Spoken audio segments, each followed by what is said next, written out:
Kahajang Semeng. Apa kabar Anda saudara? Berita Bali kembali menyapa Anda bersama saya Ruth Sahanaya. Serangkaian berita seputar Bali telah kami sediakan untuk Anda. Berikut 3 berita utama Berita Bali hari ini.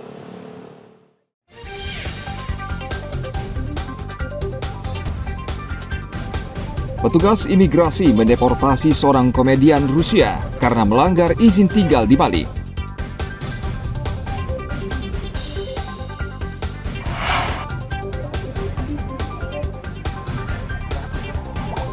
Presiden Joko Widodo meresmikan fasilitas kawasan suci Pura Besaki, Karangasem.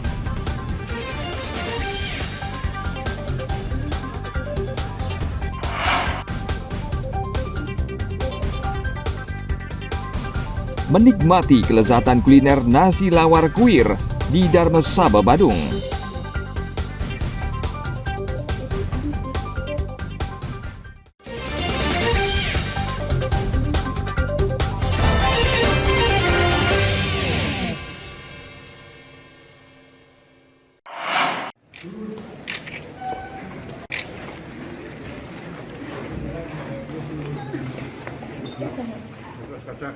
Petugas kantor imigrasi Denpasar mendeportasi seorang komedian Rusia karena melanggar izin tinggal di Indonesia.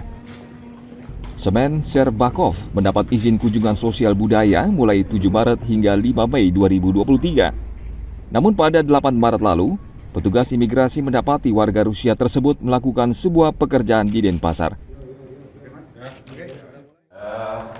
Jadi yang bersangkutan ini dalam pemeriksaan tidak mengakui kalau dia ingin melakukan kegiatan stand up comedy.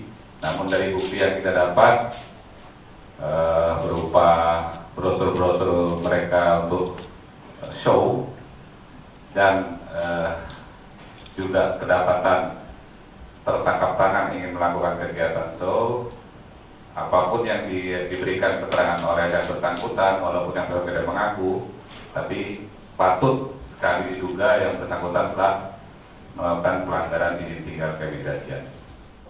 Melakukan pendeportasian kepada 2 warga negara asing. Yang pertama berinisial SS, warga negara Rusia.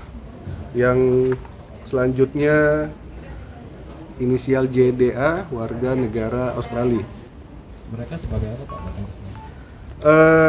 Terkait kegiatan 2 warga negara ini, dua-duanya tujuan datang ke Indonesia adalah berlibur. Namun yang satu pada faktanya bekerja sebagai komedian stand up comedy ya di Bali. Itu kita amankan pada tanggal 8 Maret 2023. Yang satunya lagi warga negara Australia, inisial JDA, ini adalah pelimpahan dari kepolisian Bali. Petugas imigrasi juga mendeportasi seorang warga Australia karena kepemilikan obat ilegal. Keduanya melanggar undang-undang tentang keimigrasian dan dijatuhi sanksi pendeportasian. Mereka dipulangkan ke negaranya pada hari Selasa lalu melalui Bandara I Gusti Ngurah Rai. Arianto Hutapea melaporkan dari kota Denpasar.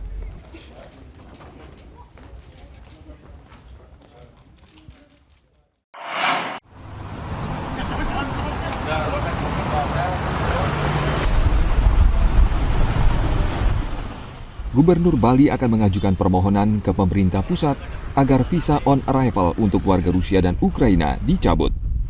Permohonan ini ditujukan kepada Kementerian Hukum dan HAM serta Kementerian Luar Negeri. Pencabutan visa kunjungan saat kedatangan bagi warga negara Rusia dan Ukraina didasarkan atas berbagai pertimbangan. Dengan adanya pencabutan, warga kedua negara tersebut tidak bisa dengan mudah masuk ke Indonesia. Karena 2 negara ini lagi perang, sehingga nggak nyaman di negaranya, banyak rame-rame datang ke Bali, termasuk orang yang tidak berwisata juga ke Bali untuk mencari kenyamanan, termasuk juga untuk bekerja. Di negara lain kita tidak melakukan itu karena pelanggarannya tidak sesignifikan dilakukan oleh 2 negara ini.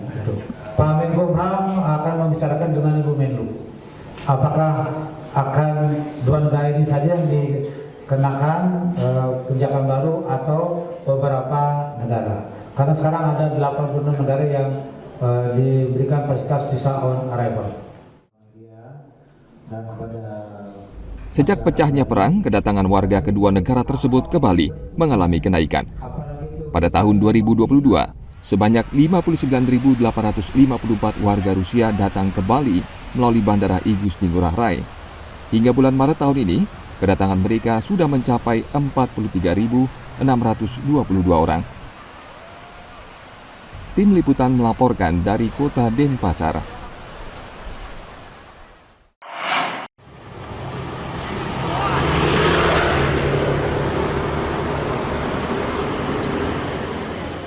Wacana Gubernur Bali yang melarang wisatawan asing menyewa motor ditanggapi oleh sejumlah pihak.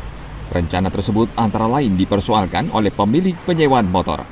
Sejumlah wisatawan juga mempertanyakan kapan aturan tersebut akan diterapkan. Turis asing menilai kebijakan tersebut akan merugikan Bali sebagai daerah wisata.